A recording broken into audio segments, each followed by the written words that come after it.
በእናት ይሄ እኮ ለሰላሳኛ ጊዜ እኮ ደጋገምከው። ቢኤም ሙሉ ወንጌል ነህ አይደለ? ሙሉ ወንጌል ቸርች ኦርቶዶክስ ነበርክ ወይስ ድሮም ነበርክ?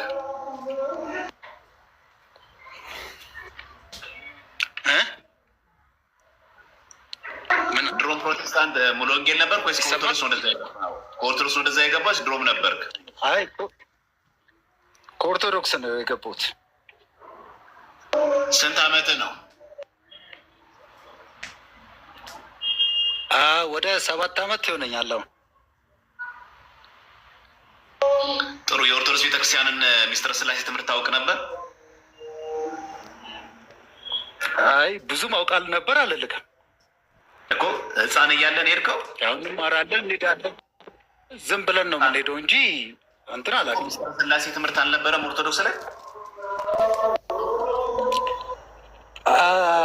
ማሏሽት ማለትም ብዙ ቤተክርስቲያን ሄጃለሁ። ማለትም ያደግኩበትም አካባቢ በቤተክርስቲያን ዙሪያም ስለነበረ ፒያሳ አካባቢ ሄዳለሁ። ግን እንደዚህ አይነት አሁን ሚስጥረ ስላሴ ድነት ምናምን አስተምህሮቶችን ግን እስቲል ነው አላስታውስም፣ መማሬን እንኳን ማለት ነው። ሰንበት ቤት የለም ፒያሳ እዛ ጊዮርጊስ ስላሴ ይማር ነበረ። ግን ያው ልጅ ሆነ ግቡ በሆነ መንገድ ዝም ብለህ እንደሆነ ፕሮጀክት እንደሆነ ነገር እንደምገባው አይነት ወይ በክረምት ወይ የሆነ ገጠመኝ ገብተህ ሙሉ እውቀቱም መንፈሳዊ መረዳቱም ብዙ አይኖርህም። በዛ እንትን ነው ያሳለፍኩት። አሁን ስንት አመት ነው? ከ30 አይበልጥም እድሜ? አይ ይበልጣሉ እንጂ። ጥሩ። ስለዚህ ቢያንስ እንኳን አትሊስት የ23 አመት ሰው እያለ ወጣ እንበል። የ23 አመት ወጣት ኦርቶዶክስ እያለ እንኳን አሁን 30 አመት እንኳን ቢሆን ስለ ኦርቶዶክስ ቤተክርስቲያን ሚስጥረ ስላሴ ትምህርት በሰንበት ደረስ አልነበረም? ይኖራል ብዬ አስባለሁ። ግን እንዳልኩኝ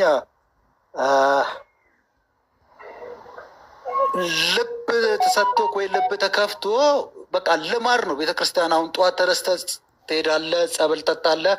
ከዛ ወይ የወሩ ወይ የአመቱ ሲሆን እንትን ቤተክርስቲያን ብለህ ትሄዳለህ። ከዛ ውጭ አንተ በነበርክበት ዘመን ሰንበት ትምህርት ቤት፣ መንፈሳዊ ኮሌጅ አልነበሩ? ነበረ። ስላሴ ሰንበት ትምህርት ቤት ነበር። እና ገብተህ ስትማር ሚስጥረ ስላሴ ትምህርት አልነበረም? አልነበረም አይደለም፣ ይኖራል። አሁን እኔ በኦርቶዶክስ ተዋህዶ ወይ በሰንበት ትምህርት ቤት የተማርከውን ንገረኝ ብትለኝ ምንም ነገር አላስታውስም። እንዳልኩኝ ዝም ብዬ። ቆይ ታዲያ በምን ምክንያት ከኦርቶዶክስ ወጣ ስትባል የኦርቶዶክስ ቤተክርስቲያን